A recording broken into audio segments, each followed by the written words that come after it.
That's over the chair. Oh shit. You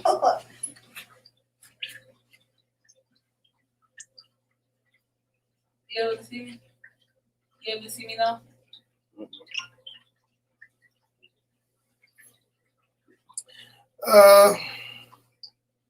Good evening, everyone. I'm your host, Molasses. This is Problems and Solutions podcast. I'd like to thank you for joining us. Tonight, our guest will be Anglo Tish. And without further ado, I will bring her in.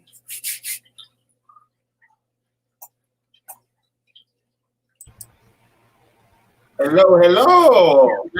Hello. How you doing? I am wonderful. How are you? I'm doing well. Finally got you on here. Yes. Finally. So glad to be here. So, for those who don't know you, could you introduce yourself, please? Well, I go by Glow Tish. And a Glow Tish is a Glow is an acronym for my youth organization. And what it means is always grow, learn, overachieve, and win. And so I just tend to go by that to remind myself to be that. And so that's me. Okay. So you're out of Cleveland, right? Yep, Cleveland, Ohio. How long have you been there all your life? All my life. Yeah. Yep. Okay. So you have a little I don't want to say little, but organization you got going on there. Excuse me. Tell us a little bit about that. Say that again. Your organization that you have. Tell us a little bit about it. First, how it came about. Okay. Just give us the grand scheme and just give us the rollout, how you thought of it, the beginning stages, and all that. Okay. Well, it's a youth organization and nonprofit organization, and basically how I formed that organization was based off of my own childhood traumas, and coming into who I am as an adult, as a woman, and developing character over the years, I realized that I suffer from a lot of trauma, depression and just low self-esteem, severe low self-esteem. And I began to do a lot of soul searching and, became self-aware of myself and some of the issues that I've had and some mistakes that I made and bad decisions. And it basically was rooted in low self-esteem that came from traumas that I didn't understand. And so I began to look for an outlet and, try to heal myself from these depressions I was going through, and one day I was just sitting there and I'm like, what can I do? How can I help myself? How can I overcome? How can I give back? And it was just like that. I just said, what did I need as a child or as a teenager to be what I need to be today, And so I came up with this organization to plant seeds in our youth. And these youth, basically, they represent myself, myself as having low self-esteem, not knowing how to, just dream. I didn't know that. I didn't know how to do those things. So I told myself that I was going to get a whole bunch of children or young people like myself and plant these seeds at a young age. And to kind of eliminate, it's like a combat for low self-esteem and depression. And so these are workshops that I do to plant seeds to build our youth, So everything that I know, that I've learned is basically passing it on to them at a young age, as early as 12. So that's how it came about. Okay. I hear that. So how long have you been doing this? Well, I started the organization in 2017. And so I've basically what I've done so far is I've done a number of workshops. And so, so I'm working on a workshop currently is to, it's an entrepreneurial youth workshop. And it's to basically show them how to form a business in the state of Ohio. Okay.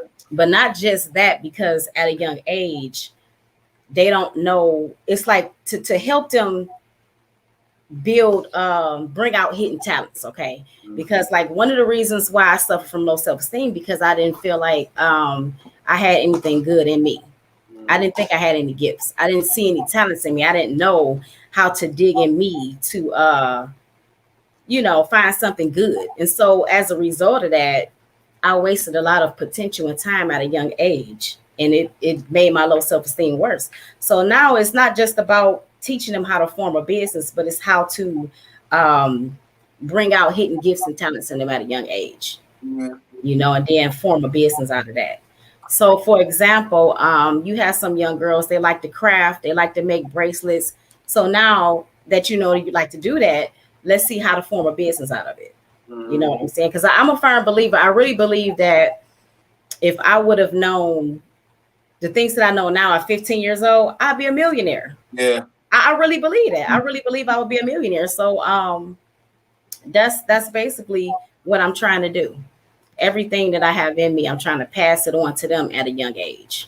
Yeah, because I remember I did some videos on Facebook, and there was this kid. He had to be no more than 6 years old. Mm-hmm. He was driving a big rig, like I'm saying, shifting gears, barely touched the pedal, but he's driving a big rig. So I think that that's one of the things that we us as Black people do, is that we wait to teach. Yeah. Instead of teaching them, I'm saying, like, yeah. So it grows into them, you know what I mean? Absolutely, absolutely. Because if you don't teach them while they're young, they get into other stuff oftentimes. Yeah. Other things that's not profitable to them. Mm-hmm. So like with young girls, for example, if they think they only have beauty, right? They only have beauty, or they only have this or that. That's what they're going to present, their bodies. Yeah. But it's so much more in them that they don't know that they have oftentimes, and I'm a prime example of that. So, now it's like I consider myself a late bloomer, because it's like the things that I wish I could have did these things at 15 years old, as a young teen. I wish I would have known these things, but I didn't have the influence that I needed at that time. And so I just want to be that. And I know I know I'm just one person, right? Mm-hmm. But I can't sit back idly not doing anything. Sure. So if I can have a workshop and it's only one or two kids that show up, I'm fulfilled at the end of the day. Mm-hmm. I feel like I'm doing my part. It's not about the numbers always. It's about just doing what you believe and trying to do your part, Yeah. And so, yeah. Yes, that's very true. That is very, very true. So, like, when you're teaching these, or when you get these girls, what seems to be the underlying issue with like I don't want to say compare, but like, do you see an underlying issue with each child? Like you say, okay, I've seen that a certain each child, or is it like each individual was something different when you work with these kids? Yes, it's something different, but it's a lot. A lot of our kids are dealing with the same thing, a lot of the same things. So, and it's not just the girls that I want to focus on, but it's just our youth in general. But what I do see is that this is a different generation from my time. And I feel like we were under a lot of pressure when I was a teen, but now they're under a tremendous amount of pressure, way more than us. Look at the media, look what they're talking about, how the drugs, the sexuality, the bisexuality, the homosexuality, but that's a whole another topic. Yeah. But they're dealing with so many different pressures, from the media, not just from social media, but just from the music industry. And so those are their influencers. And oftentimes it take a negative effect on them. It's not good for them. It's not healthy for them. So I feel like the influence is there in the media. So they need to influence hands-on in real life, like you and I. Yeah. So. Yeah. Because I hope I answered the question. Yeah, you cool. I think a lot of it starts at home, like the parenting. Absolutely. A lot of that starts at home. And I believe it starts with the father.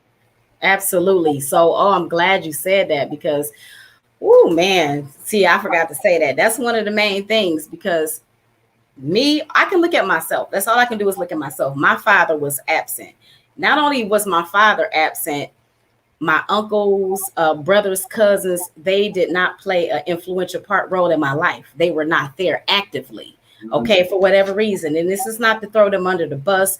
This is not to call them bad men, but for whatever reason, they were not there. And as a result of that, that's like the root cause of me having severe low self-esteem.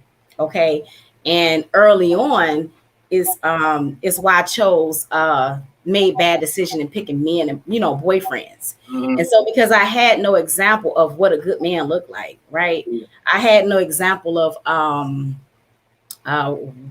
what a man's job is. I wasn't even raised to really. My mother is a very strong woman. That woman, right? My mother is a hardworking woman, was and still is. And what she instilled in me and her children was to survive. We know how to survive. We just know how to survive. We know how to make it. We know how to be strong. But as far as being nurturing as a wife, that part of being feminine as a woman is like you sort of lose that because you learn to struggle. And then not only that, it's like you feel you it's like you have a mindset of to be a woman is to be desired by a man, but that's not all to it, so, and you don't have the example of the father telling you what type of man to stay away from, right? Or your mom is so overwhelmed with taking care of kids as a single mom, it's like that part of nurturing as a woman is gone, it's not there.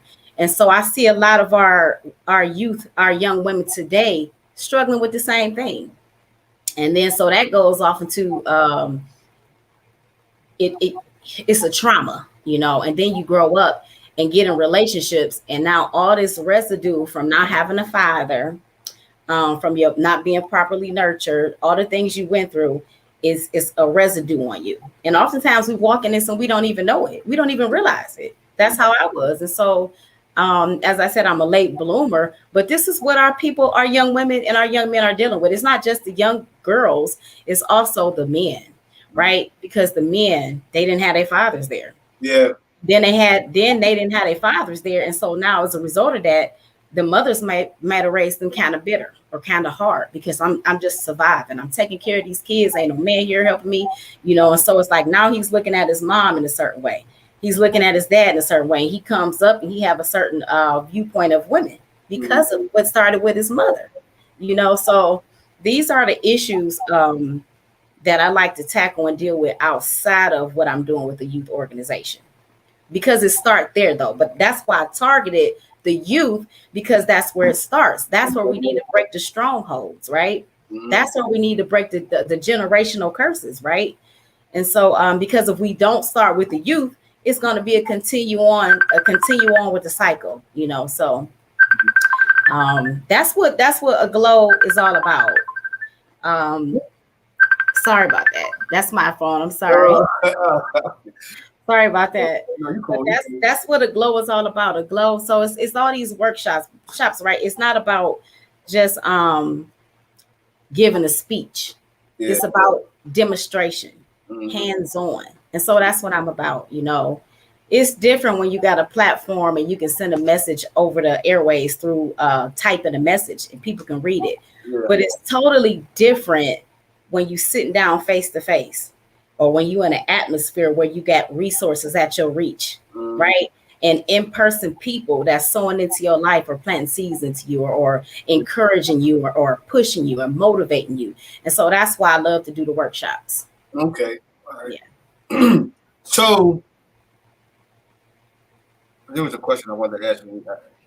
Oh man, what was it? Was there a certain point where you learned that, like, okay, my childhood traumas is affecting how I'm moving as an adult woman? Was there a point that you knew? That is a great question. So I started to look at my life doing soul searching. Soul searching is like a superpower. Okay.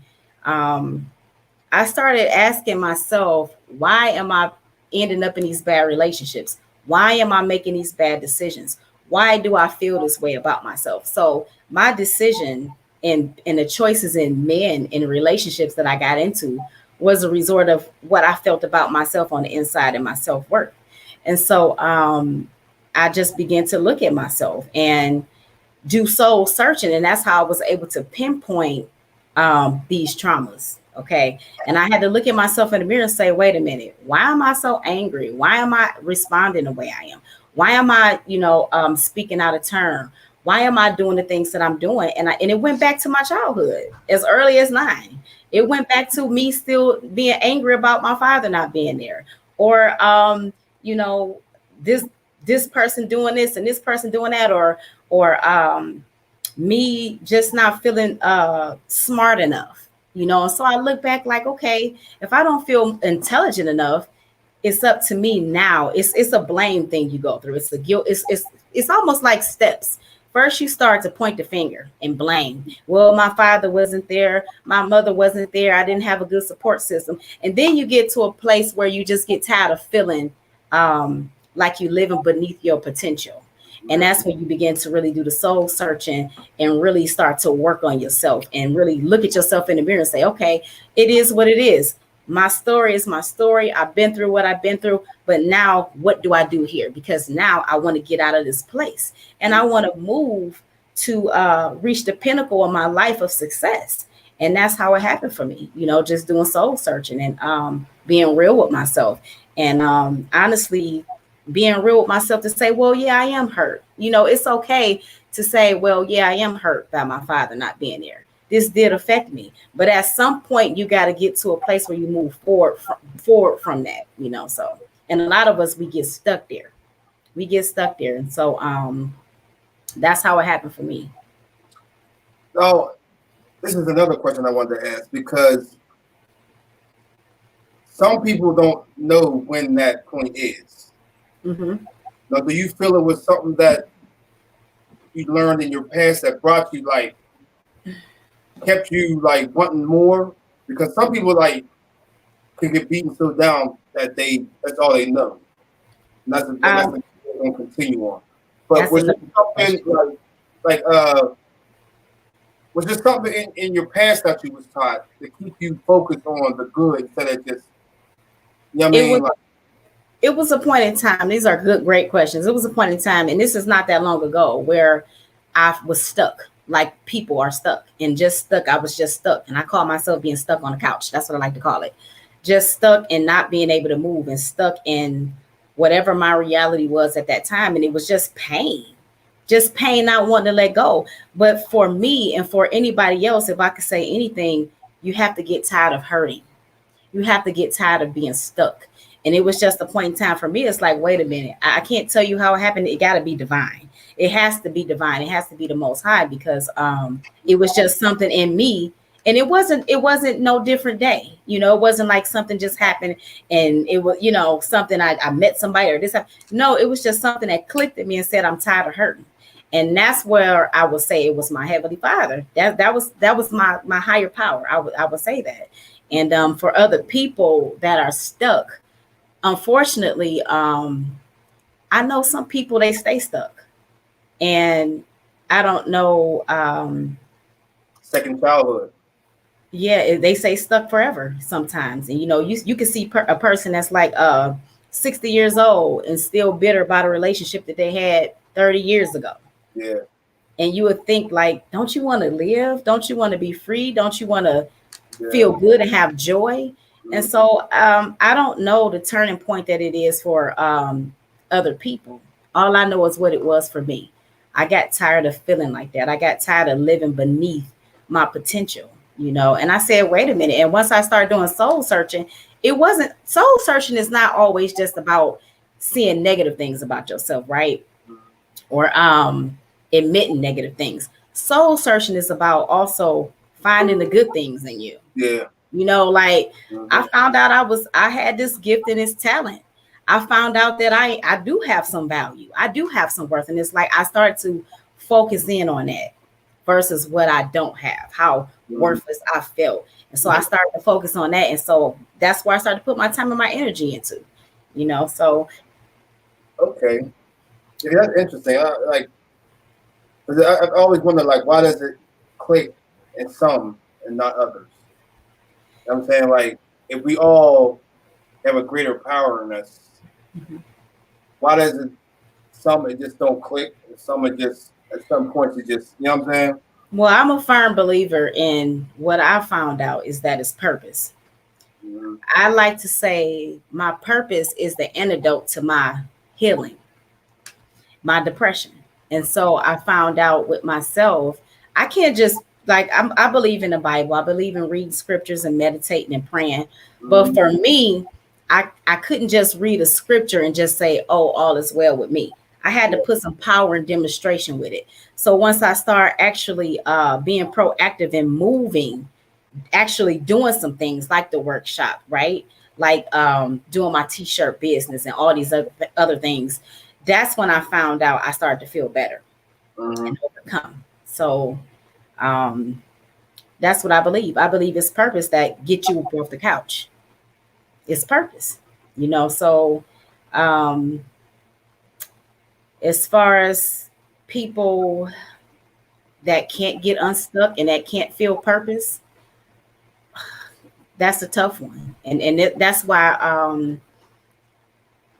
mental health Yeah. is so important because it's so many different levels to it. You know what I'm saying? Like for me, it's just being focused on purpose, getting up and doing something, staying proactive. But for other people, they don't have that click inside of them to say, okay, get up and do this. Okay, you know, it's something else. Man, But that's a whole nother topic. I don't know if you want to get into that whole mental health thing. let's go. Oh, because it's deep. Because I don't have a PhD. I'm not a specialist.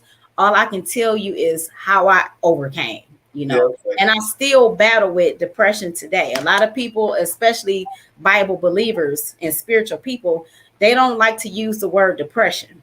They like to link depression with demonology oftentimes. And so, however, from my understanding of depression and mental illnesses is I have a family member, for example, who had got dropped on their head as a baby. And as a result of that, they developed a brain tumor. And they had brain trauma to the brain. So that caused them to have epilepsy. Now, you ask somebody that believes in scripture, they'll swear up and down that this person is vexed with a devil or is, you know, possessed because they have an epilepsy episodes. But in all actuality, they had some brain trauma.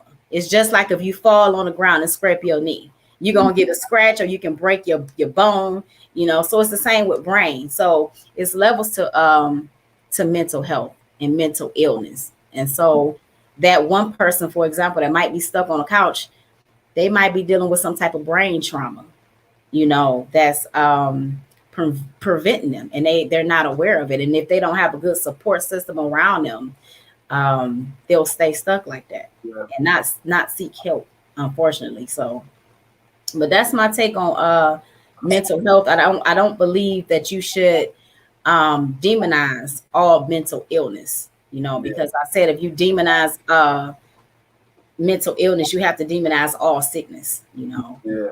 And we know that we believe in the higher power. The Most High wants us to be healed and, you know, whole in our bodies. But everything is not always about demonology. And so that's just my take on it. I know a lot of people may not agree, but that's my take on it. Oh yeah, you're gonna have a couple. Yeah, I know. I know I'm gonna get stoned for this. I'm definitely gonna get stoned. I'm gonna get stoned because I deal the scriptures. The Bible talks about the spirit of heaviness. Talks about how David and we got David, we got Job, we got Jeremiah, we got so many examples that talks about they experienced depression. They didn't call it depression in the scriptures; they called it the spirit of heaviness. And so, but it never said that they were vexed with a devil. It never said that they were going through demonology. They were having a human experience. Yeah. They were, you know, emotions are not always evil. Yeah. Of course, we're not supposed to let our emotions control us, and we're not supposed to be governed by our emotions. However, the spirit of heaviness is real, and it's something that you cannot separate yourself from that. We're spiritual beings, but we're not just walking around as spirits. We're part flesh, mind, soul, will, emotions, however you want to call it. And so that's my take on it, you know. And so, because I always said this, that mental illness is like, I think the core root of it is self-esteem. You know what I'm saying? in my case, I would say low self-esteem. But like in the case of my family member that was dropped on a brain and got a brain tumor, you understand what I'm saying? It causes other besides epilepsy, it has depression is accompanied with that. And so you know, like I said, there's levels to it, and every case is different. And however, I do believe in the spirit realm. I do believe in sometimes that spirits could come overtake us, you know, if we're not strong enough, and could cause us to be in these modes, you know. So, but that's why it's a touchy subject. But the scriptures, even who everybody called Christ, right? Even he had moments of weakness, but he wasn't vexed with a devil. He wasn't demon, you know, it wasn't about demonology. It was about him and his humanity, that part of it, you know, that part. So, yeah. That's definitely a way heavy on you. Like humanity, if you don't have the brain capacity to deal with humanity or understand humanity, that not everybody is going to get it. You know what I'm saying? Like, right. It's not on the same path as you. Some like it's like, what's that? Red light, green light, stop. Some of us is ahead of us. Yeah. Some of us is right next to us. Some of us is behind us. Right. Now you just gotta have the patience and the knowledge to know, okay, if somebody's behind you, okay, they have to do something, they have to go through or the next step up. You know what I'm saying? Yeah, I'm glad you said that. Oh my goodness, because like that's a part of this may be changing the subject a little bit, but character development. Character is not you're not just born with great character. You're not just born with great attributes. They are developed. That's what I've learned with my experience. You know, you develop these things by trials and error, going through things in life, you know. So you don't just be born knowing what loyalty is, right? Or tactfulness or respect or you know, all these things that make us up as a person, you know, in our goodness. You know, I hope I said that right. But yes. So everybody have to go through, like my children, for example. I am who I am today by going through trauma. I learned a lot by going through trauma, trial and error, just going through life, you know. So, but they have to go through life now. They have to develop their character. You know, I can instill some things in them. However, they gotta walk that path. Character is developed. They still have to go through to really gain wisdom and insight, you know. So and that's one thing about Selah Moments. That's what Selah Moments is about. Great segue. Now I know that you started a podcast. Could you talk about that? How that came about and what made you get into that? Yes. Well, this been many years in the making. However, due to fear, okay, everybody gonna say I know God is not a fear, but due to fear from my low self-esteem and feeling inadequate, right? Feeling that I'm not good enough, it postponed a lot because I didn't have the mental fortitude because I was battling these demons on the side within myself. And so, but I also, with my soul searching, I began to realize that I would have these profound moments where I believe that the Most High would just allow me to tap into through going through my trauma and soul searching. And so I would say, wow, I discovered this, I learned this. And it's like an aha moment. That's what a Selah moment is for me. They're like many revelations. And it's like, I got these journals where I've been writing this stuff down. All these insights, all these revelations. And I found out people started to like come to me and ask me for advice.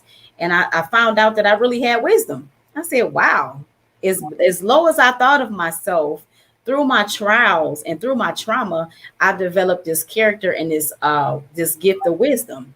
And so I said, and what I said earlier about having depression and fighting my depression, pursuing these goals helped me fight depression. I said, okay, I'm gonna take all of this, and this is basically therapeutic for me.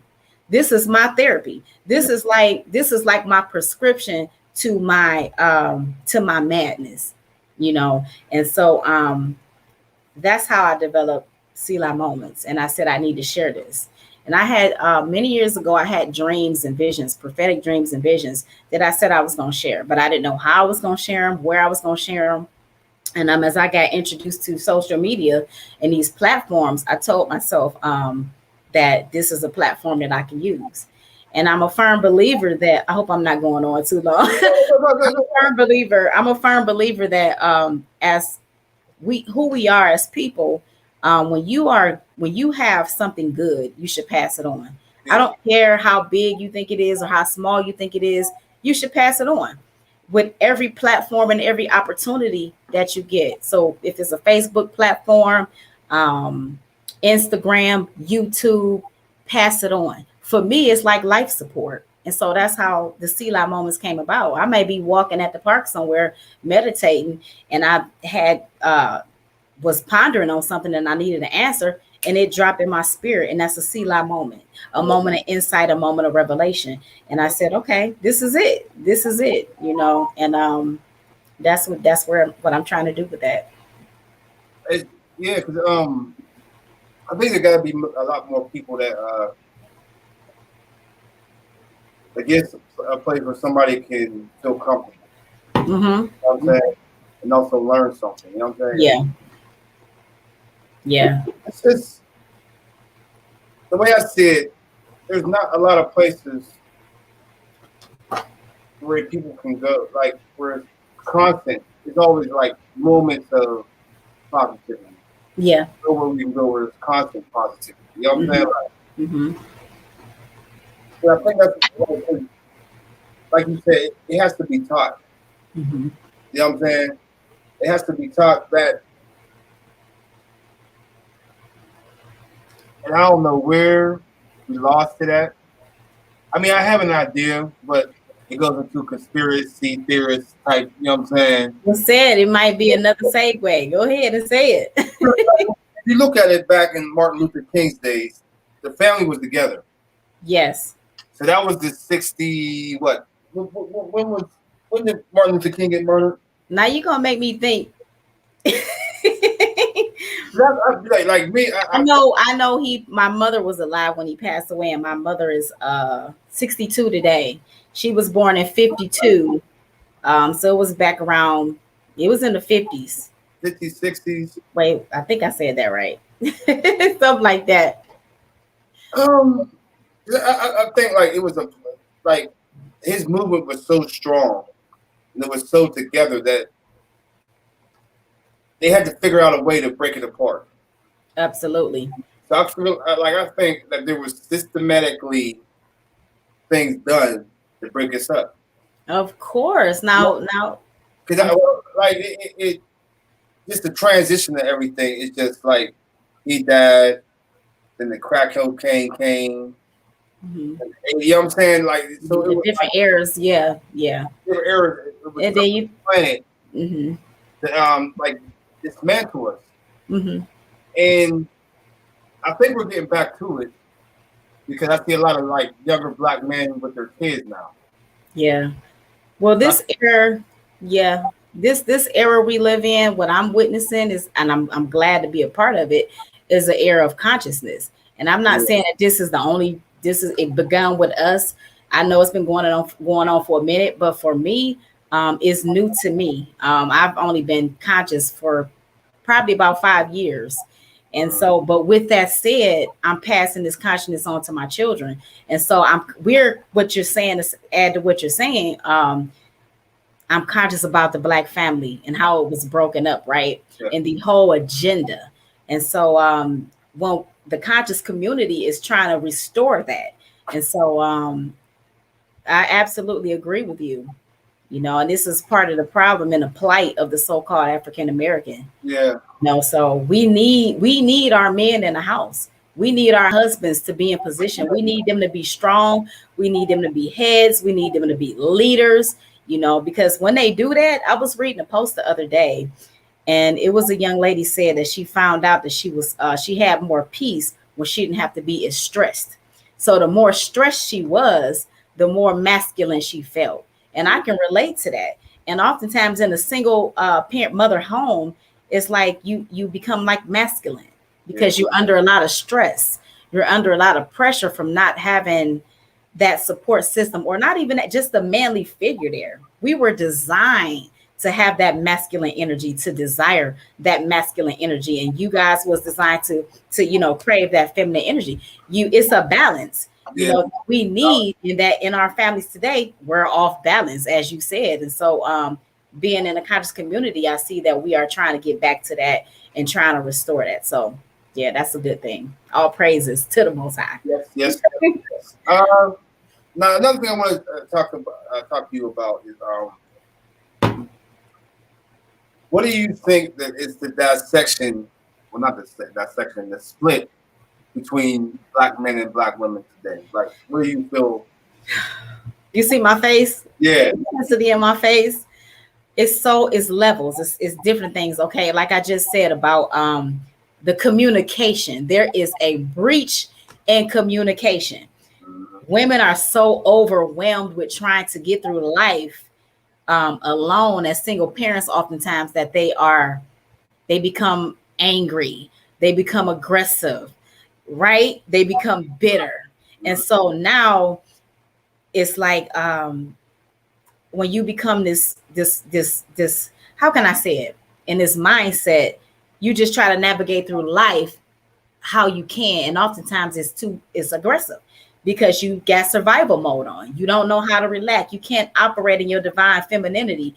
And so now you meet a brother and you got all this on you. And so you don't know how to come down, But at the same time, if you meet a guy that's walking in his divine masculinity righteously, it's like, to women like myself, it's like, a breath of fresh air. It's like I can relax, I can rest, and it's like you can tone down, And oftentimes, if a woman still may have that that be operating in that vein, it's a good sign or indication that man is not walking in his dominance or his masculinity or his in his position, in his role as a man, And so I think that's the problem.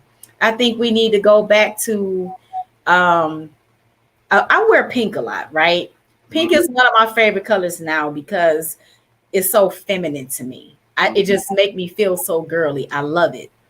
And I've been so strong my whole life because I've been a single mom, raising kids, being through trauma, through depression.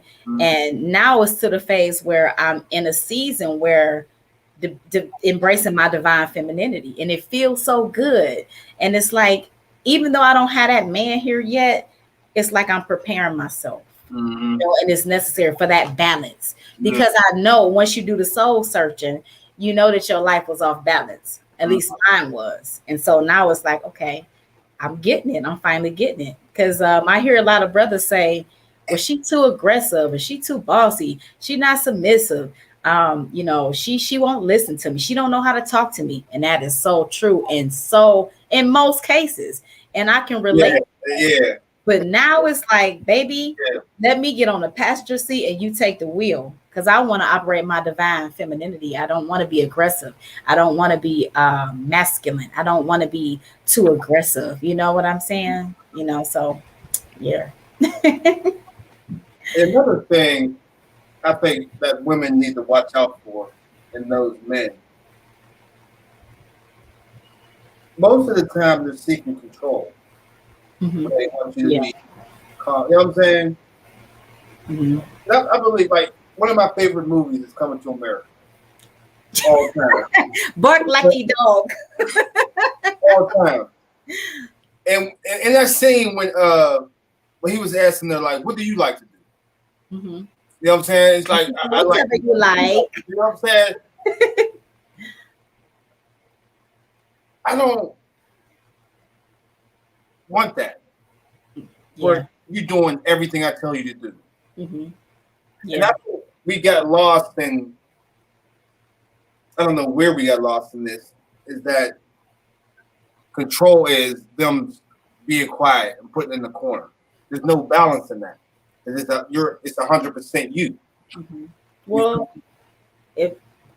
What was you about to say? Go ahead. if I can add to that, I think when men operate in that capacity, I think that that's a sign in them that they struggle from some type of low self-esteem themselves, right? That's a fact. They're not confident within themselves, and so that's their way to feel like they're in control.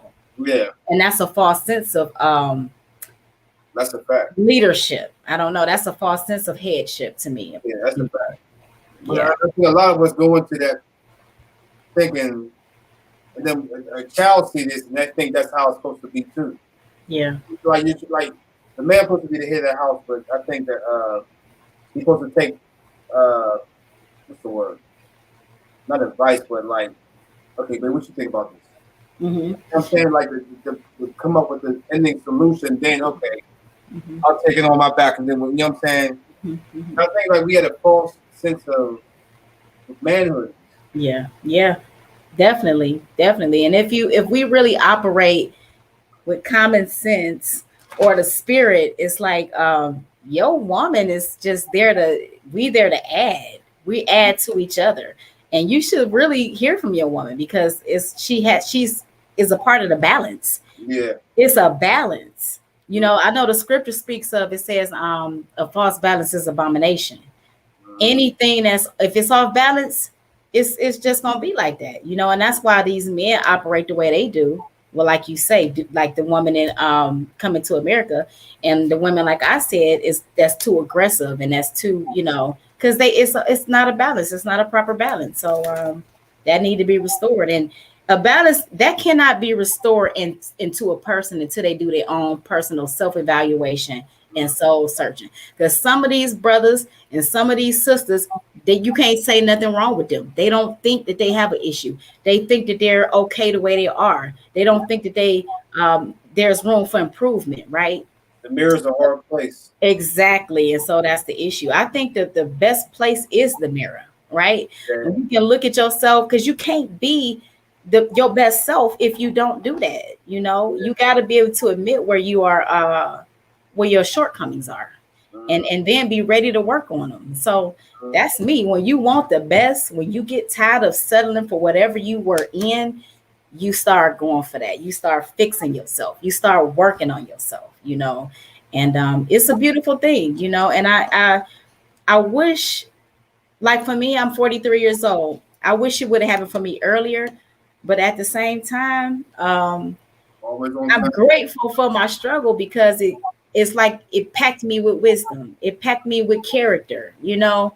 And so my plight was my plight, but it's so many blessings in it, you know. So, you know, and I hope and wish that more of our people can reach that place, you know, so they can be their greatest self, you know. Yeah. And get the love that they desire, you know, the connections they desire, whatever they're working on. So, yeah, we are our greatest enemy. Yeah, that's yeah, we are definitely. So, back to my kids, that's why I want to work on them youth, like let them start now, you know. So, go ahead. Yeah, but I lost my train of thought. I quit. Sorry. No, you cool, but yeah, because that it's crucial. Yeah, it's vital. It's very vital. You need this type of thing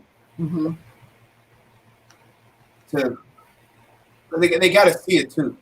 Or they're not going to believe. You know what I'm saying? A lot of them is let down so much. We're talking to youth and what they see. Like they don't have hope either. You know what I'm saying? So I want to put something together. But I don't know. I'm not saying I don't want to do it, but like just the plan of it. You know what I'm saying? Like it has to be worldwide. It's like I got to start from somewhere, but I want it to be. You all gotta You gotta have a reprogramming. Well, you know what? I tell myself, why am I doing what I'm doing? Right? Why am I doing this? Mhm. Right? Your why is so important more than anything. It's more important than any number. Forget about a number, because if you won't do it for one person, if you need 5 people, or if you need a set number to do what it is that you want to do or you feel like you're supposed to do, then you're not in it for the right reason. Yeah. So you should be able to do it for one person. And so, like, just start where you start, and your heart is Mhm. that's the main thing right there. Why you doing it? Your why.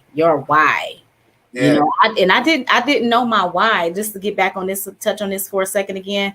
I didn't know my why for so long, for so many years. Like I said, I'm a late bloomer. And so now part of my purpose is to help the youth find out what their why is, Yeah. find their niche, and help them build from that. So Yeah. like what you're doing, just do it, just do it, because it's in your heart to do it. And it's going to make a difference. Yeah. It's gonna make a difference. Yeah. It's not even the fact that I don't. It's just the plan of it. You know what I'm saying? It's in beginning stages right now. Yeah. Man, so it's like it's planning this little thing. You know what I'm saying? It's not a fly by night. It's Yeah. not a fly by night. That's one thing that I learned, because I get discouraged myself, because I say I'm a visionary. That's one of my gifts. I can visualize something. I can write a plan. I can do this and I can do that. But execution and provision is my biggest struggle. And so I had to remind myself, like, okay, I put it out here. It's in the atmosphere, but it's going to take time. It's going to take time, and it's for an appointed time, but just keep at it behind the scenes, Yeah. and it's like, you just keep working at it. Yeah, that's a fact. Yeah. That's a fact. It's like, there's this thing on here, like on my website. Mm-hmm. It's called Moyestagram. Mm-hmm. And basically what it is like, it's like a startup Instagram.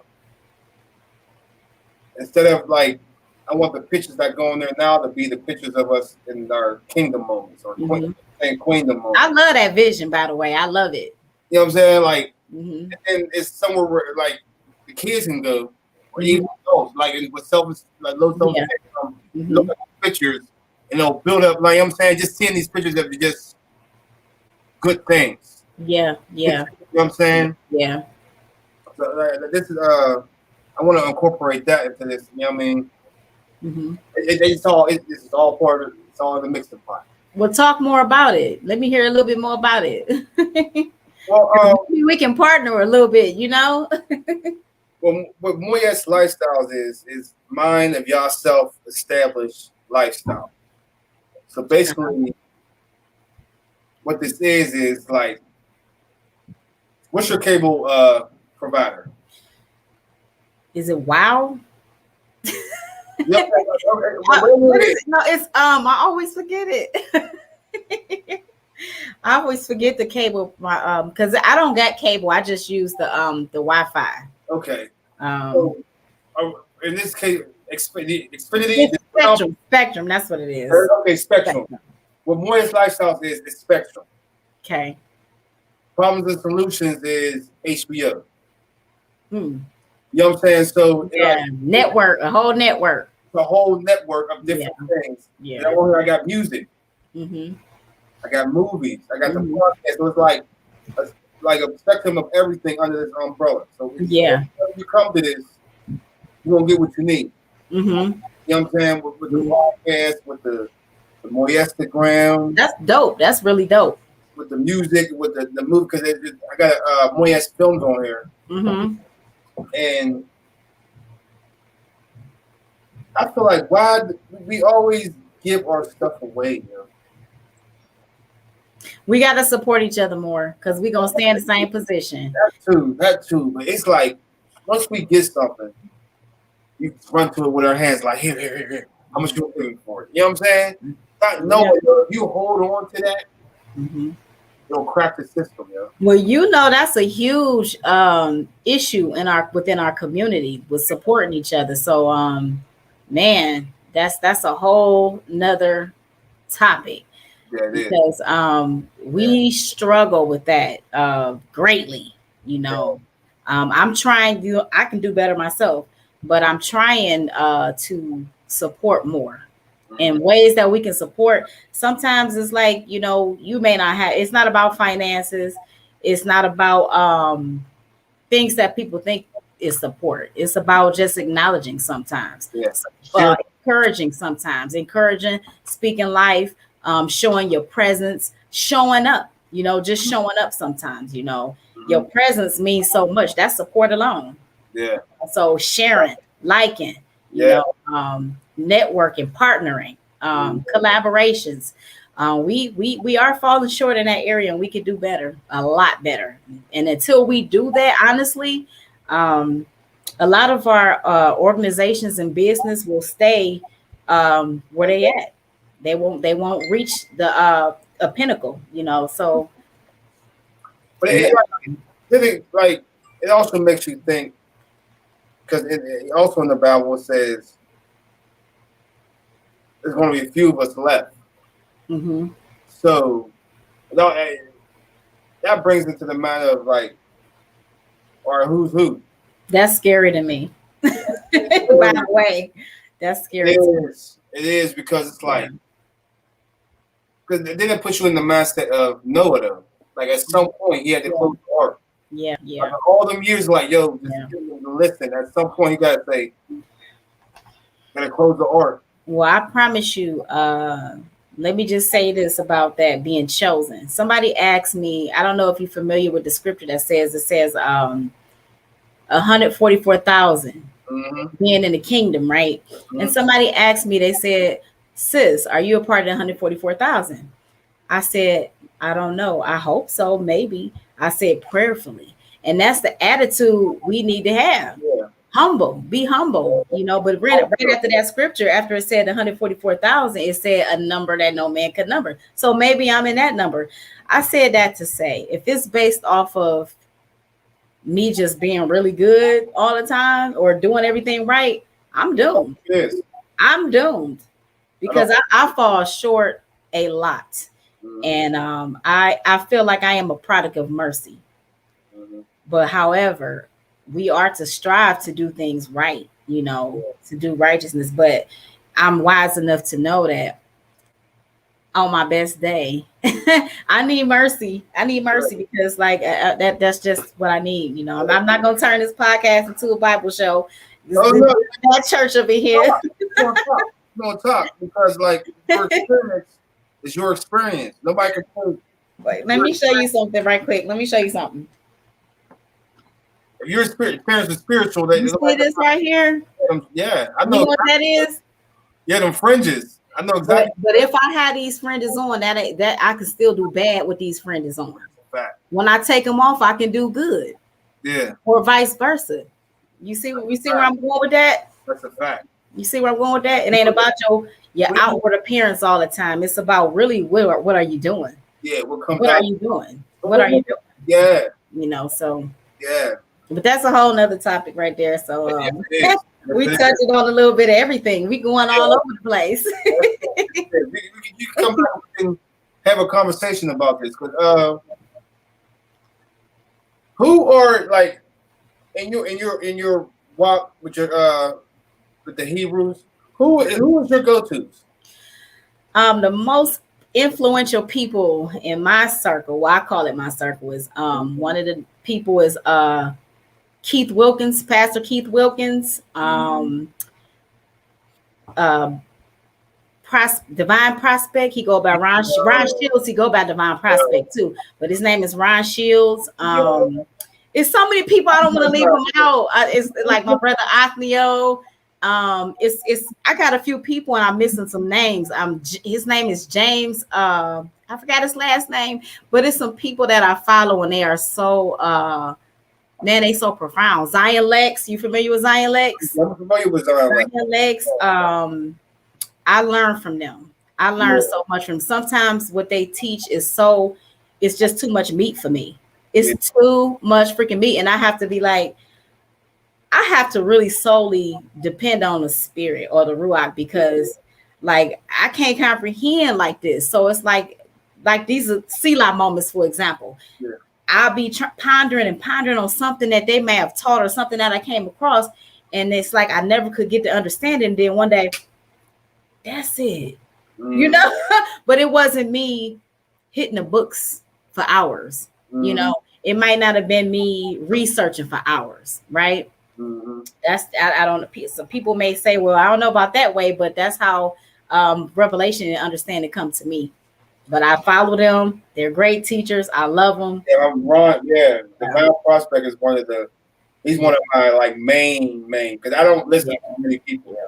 It was a time where I had to stop listening to him for a while because he was so meaty. He had so much meat material, and I had to admit that I'm just the baby and I'm drinking milk.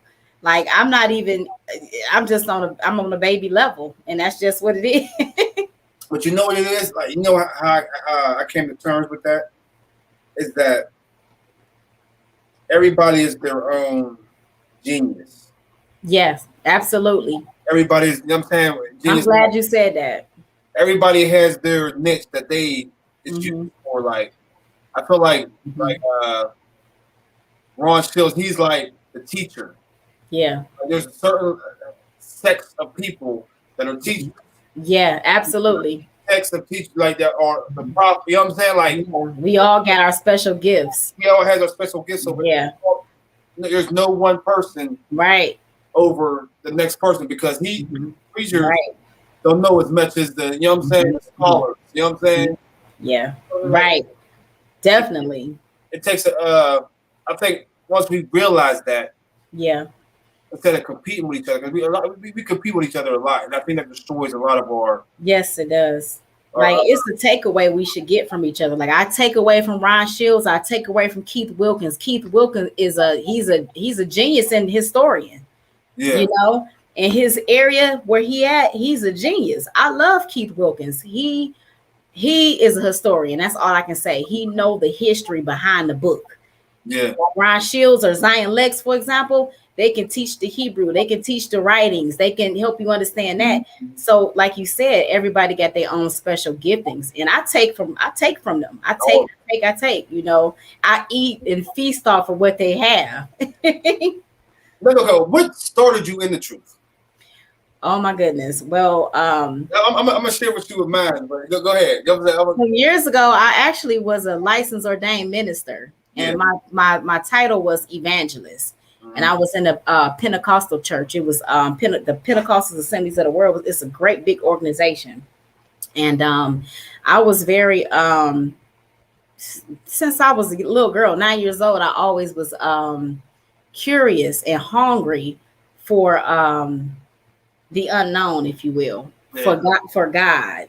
Yeah. And that reason and logic has always been there as a child. And so I always believed in God. And so that thing that was in me, it drove me to seek more. And so that said, I can't get into this that deep because it's real deep. Remember I was telling you about prophetic dreams? Yeah. Roughly, it was probably about 12 years ago, I had a prophetic dream. And I didn't know what it was, but I saw an image in my dream and some things happened in my dream. And based off that dream, I ran into a Christian church because that's all I knew where to find God. So that's where I went. And so that's where the history started for me. And I went cold turkey. I stopped doing everything that I was taught that was wrong or sin. And I started going to church 3 times a week. You know, I got on the ministerial alliance. I started preaching in a pulpit. I would go into women's prisons, homeless shelters, and I would just preach that gospel, you know, and at that time, that's all I knew. But it was something in me in Sunday school. It just didn't line up with what the preacher was saying. And I started feeling rebellious. I actually started feeling demonic. And because that's the only thing I could relate it to. Because, of course, something must be wrong with me and not the system or not this church or this pastor. Yeah. And so I went through these battles, and eventually I went to the pastor and I said, you know, I can't be in agreement with this ministry anymore because it's off.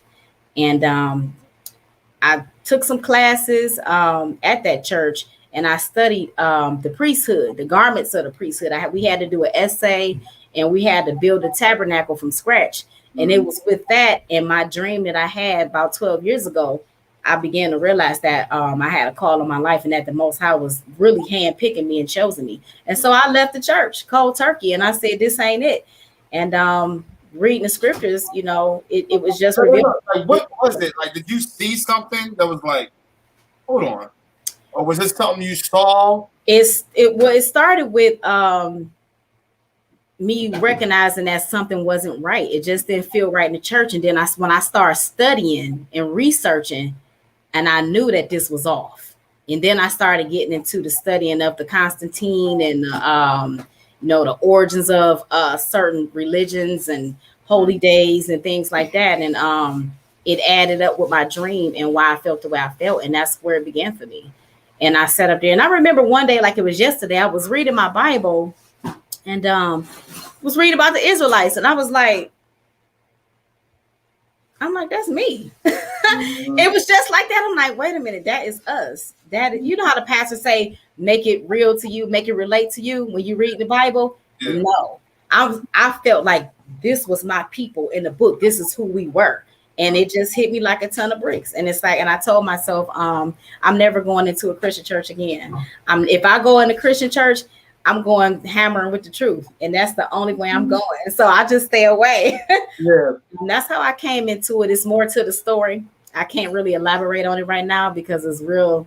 It's real deep. I know what you're talking about. Because I always went to church. So I always had that like in the back of my head, God. Yeah. It was always that feeling. Yeah, it's always in the back of your head. So you said, you go through life, but there's always that point that you gravitate to. You know what I'm saying? You have that knowing. It's like a knowing. I can't explain it.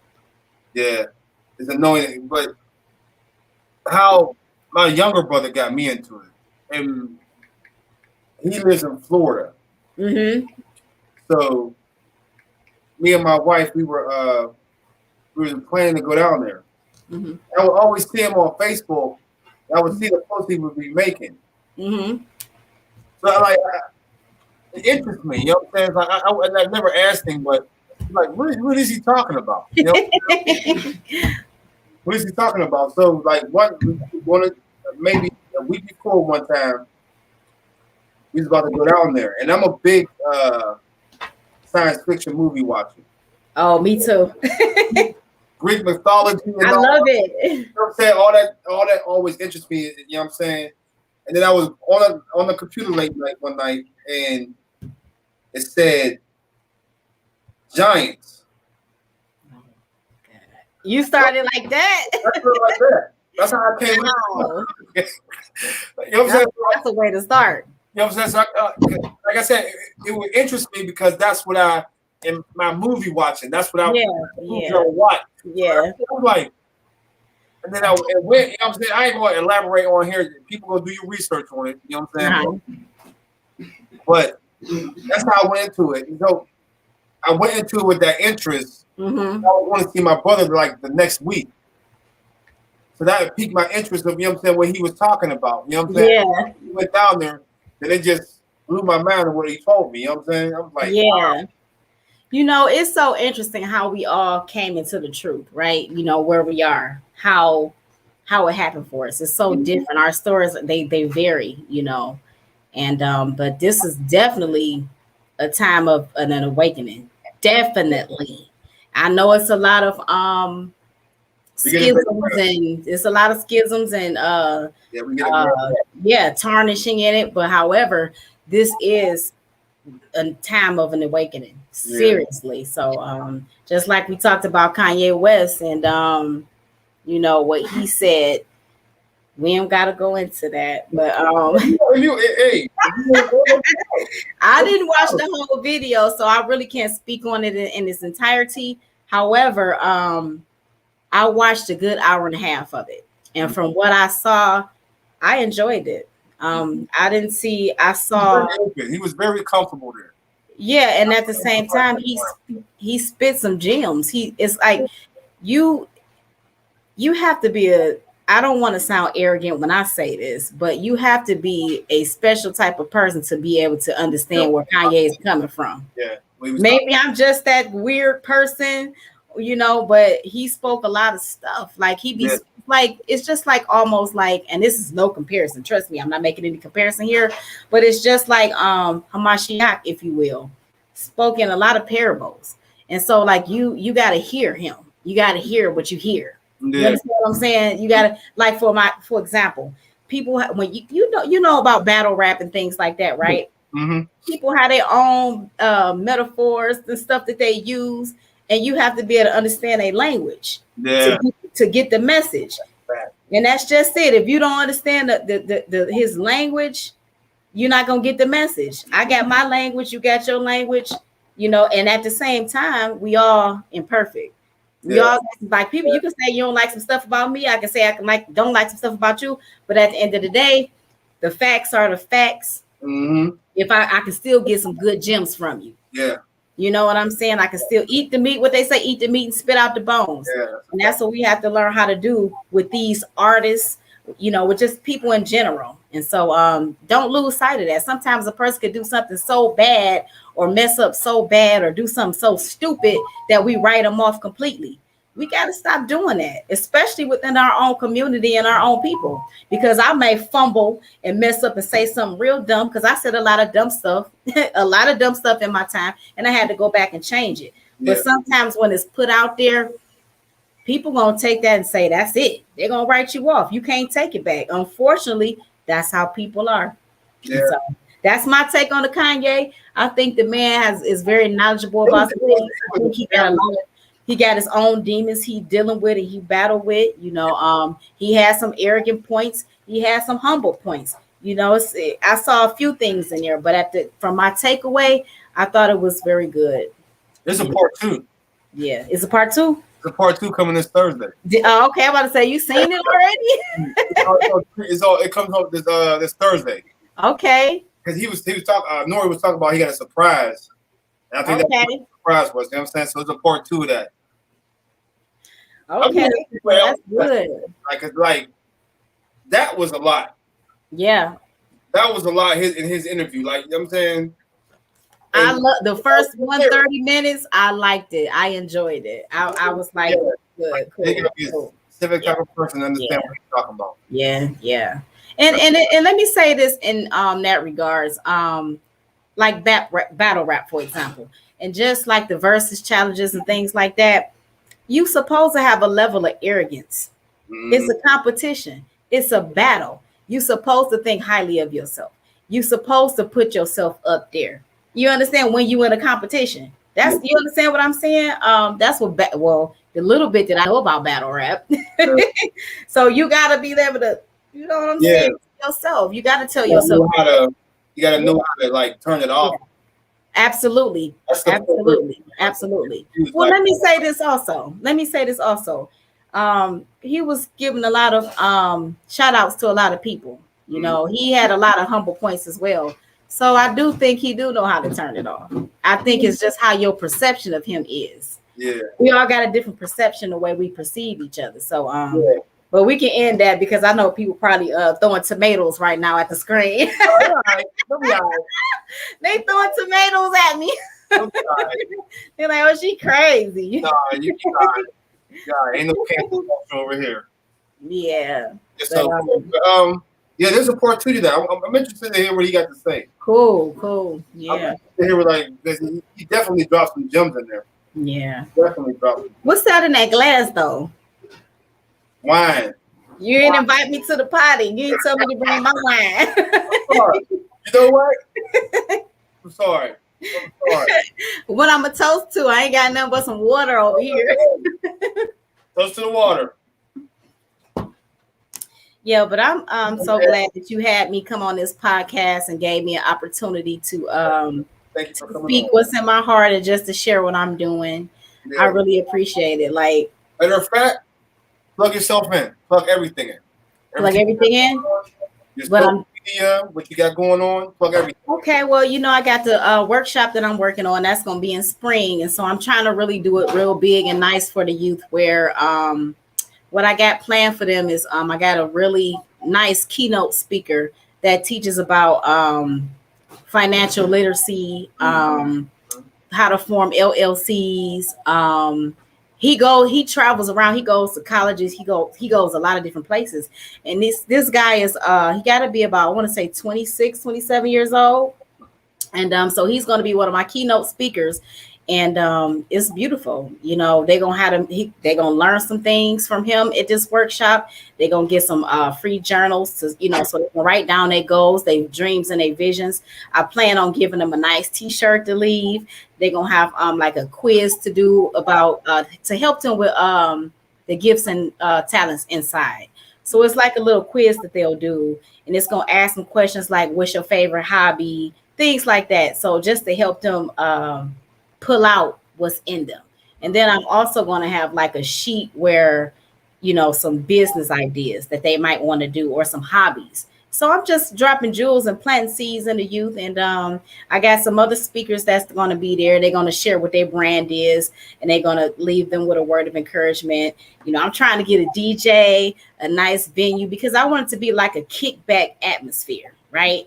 So, do you have a date for this, or is there a date for this? It's going to be in April, but I don't have the date just yet, but I know it's going to be in April because I got two places, two venues that I'm trying to go with. So it's all a matter of timing and finances. So it's a process, but more shall be revealed, okay, in due time. And the other thing I'm working on is my t-shirt, Kadosh Customs. That's a brand that I just been trying to build.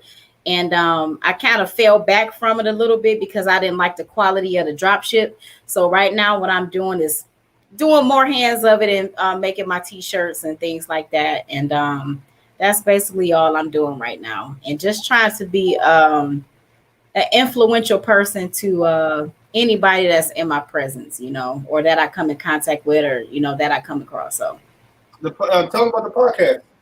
Oh, the podcast is it's just a voice podcast. It's not set up like this where you can see on a video, but it'll be something like what you're doing. But I'll be sharing a lot more about like my prophetic dreams. We're gonna talk about relationship issues, gifts, our business, the plight of the so-called African American, the Black people, what we go through here in America, what we go through in the businesses and our families.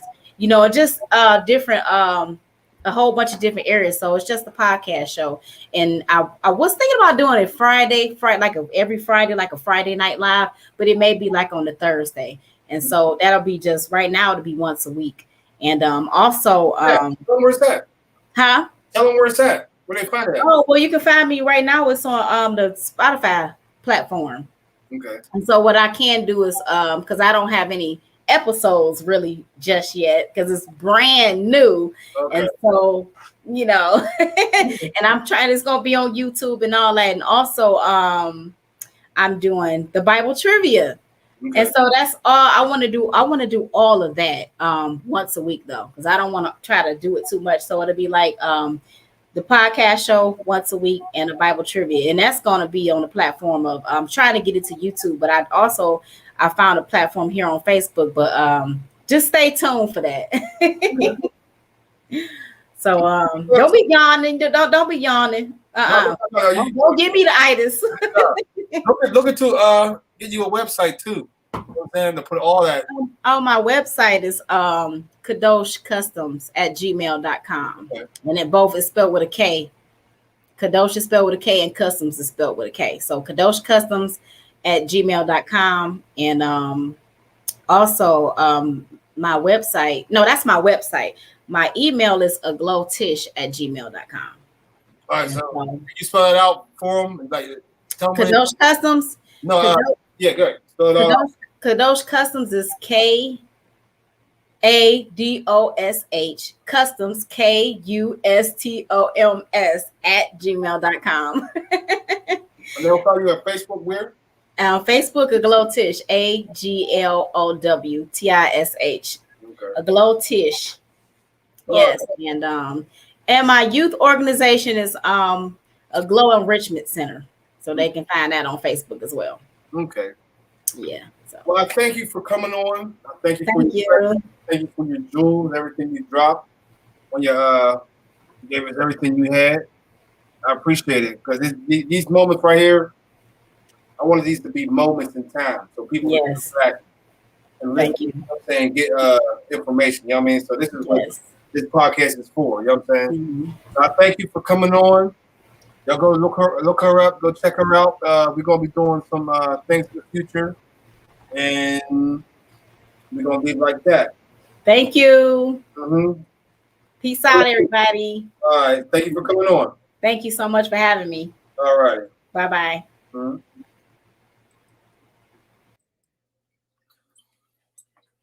Okay. I thank y'all for joining. I thank y'all for tuning in. All that did tune in. We're coming right back tomorrow. I think we got a big one tomorrow. We got Norks from the URL. So, well, not the URL. Excuse me. We got Norks coming on tomorrow. So, y'all tune in tomorrow at 8. And yeah, come back in tomorrow. Also, visit to moyeslifestyles.com and y'all go in there and sign up for Moyestagram. Sign up and send me your best kingdom moments, your best moments with yourself, with your kids and all that. But I thank you for coming in. Thank you for the support. moyeslifestyles.com, problems and solutions podcast.com. We out of here.